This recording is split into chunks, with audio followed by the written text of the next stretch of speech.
Christ. Well, Jesus Christ didn't get along with the Muslims back in the day either. Anybody want to tell him why Jesus wasn't seen with Muslims? I mean, do anybody want to tell him why? The dad always has wild takes. If you've seen them, you know, right? But you know why? Because there wasn't Islam at that time. Islam came 600 years later, and no, Jesus wouldn't have done anything harmful to him. He didn't do any harm to anybody.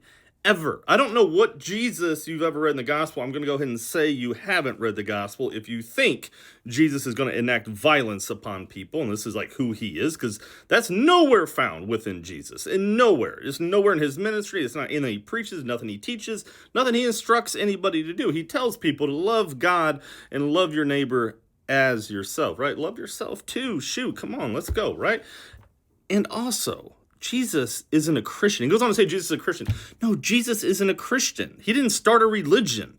That came after. This is a problem with Christian nationalism, right? Because they're so incorrect about what they believe, so incorrect about who Jesus is and theology and ministry and church and faith, and they're so incorrect by it that they invoke violence in Jesus' name, though it's never ever seen in Jesus. When you say Jesus would harm Muslims because he wasn't around in his time, but yet there were no Muslims at that time, right? There were none.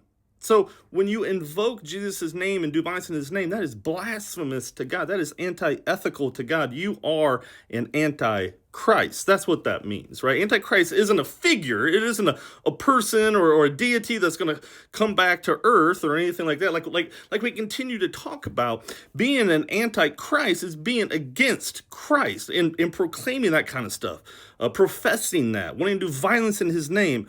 That is being anti-ethical to Jesus.